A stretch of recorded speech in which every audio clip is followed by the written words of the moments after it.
This is the oldest near-complete skeleton ever found in Britain. He lived about 10,000 years ago. Scientists pulled DNA out of his bones and rebuilt his face, and the face that came back was not the one anyone expected. Dark skin, tightly curled, dark hair, and bright blue eyes. The first Britons looked nothing like the people living there now, so somewhere between that face and yours, something happened. A planet full of people who started out looking basically the same, slowly fanned out into every shade and shape we have today. The question is when, and the answer is going to be a lot more recent than you think.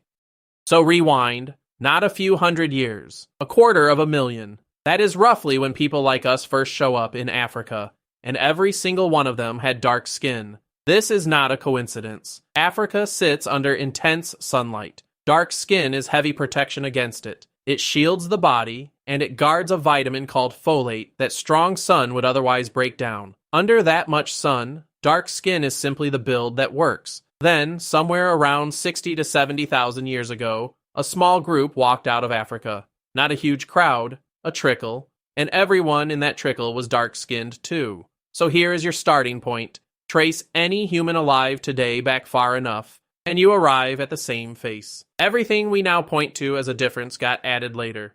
The real question is, which layer got added first?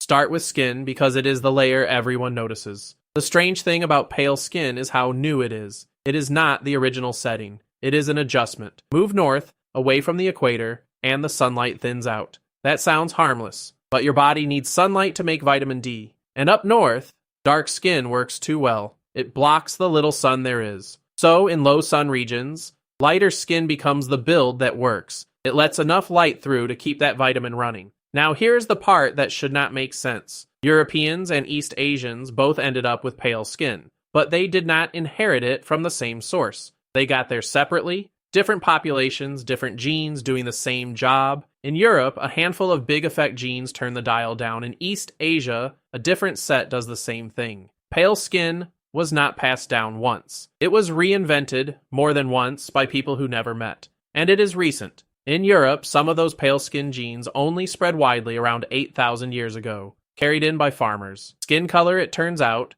is mostly a sunlight setting, written by a small number of genes, then fine-tuned by more than 100 others. One layer down, the next one gets stranger. Remember Cheddar Man's blue eyes. Where did those come from?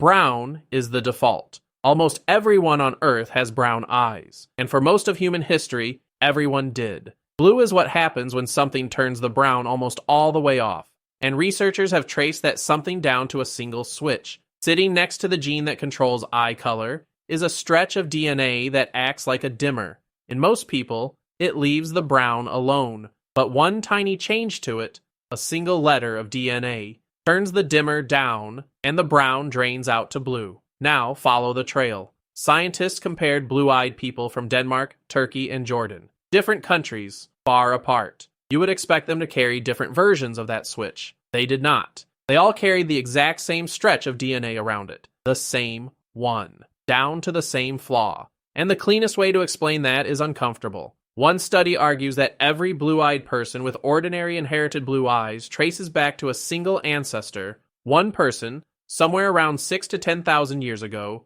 who had that change first. If that is right, then before that person, essentially nobody carried this blue eye variant. Every blue-eyed human you have ever seen would, in a sense, be running a copy of one ancient mutation, including the man we started with, a face from 10,000 years ago, carrying a switch that had only just been flipped. So far, each feature has its own story. Skin is sunlight. Eyes are one switch. But features do not always come one at a time. Sometimes a single change drags a whole bundle along with it. Look at the thick, straight hair common across East Asia. It traces to a change in one gene, a gene with a boring name, EDAR, that flipped around 30 to 35,000 years ago, likely somewhere in East Asia. And here is the catch. That one change does not just do hair. The same mutation is linked to a small bundle of traits at once. Thicker, straighter hair, more sweat glands, and teeth. The inside of the front teeth scooped out into a little shovel shape. Hair, sweat, and the back of your teeth, all riding on one switch. Later, the people carrying it walked into the Americas and brought the whole bundle with them. Red hair works the same way. A different gene, a different bundle. The change that makes hair red tends to travel with pale skin, freckles, and a habit of burning instead of tanning. So a lot of what we read as a look is not a long list of separate choices. It is a few switches, each pulling several traits behind it, which leads to the obvious question. After all of this, the skin, the eyes, the hair, the teeth, how different are we actually? The honest answer is almost not at all. Take the entire human species, everyone, every shade of skin, every eye, every continent. Now measure how much our DNA actually varies, person to person, and then compare it to chimpanzees. A single species of chimpanzee carries more genetic variation inside it than all of humanity does, roughly 1.5 times as much. Gorillas, closer to twice. We come in below both. Here is the part that is hard to picture. Take two groups of chimpanzees living in neighboring patches of the same forest. Those two groups can differ from each other more than two humans pulled from opposite ends of the planet. Two people pulled from opposite sides of the planet are genetically more alike than two chimps a short walk apart. Why are we so similar? Because for most of our deep history, the whole species ran on a tiny gene pool. Long term, the equivalent of only about 10,000 breeding adults. Everyone alive today comes from that narrow stock. We are all running on a thin, recent gene pool, and the skin, the eyes, the hair we spend so much time sorting people by, that is a tiny sliver of the variation we do have. The surface layer. Which brings us back to the man we started with. Dark skin, blue eyes, 10,000 years ago. A face that breaks every assumption, because the assumptions are younger than the face.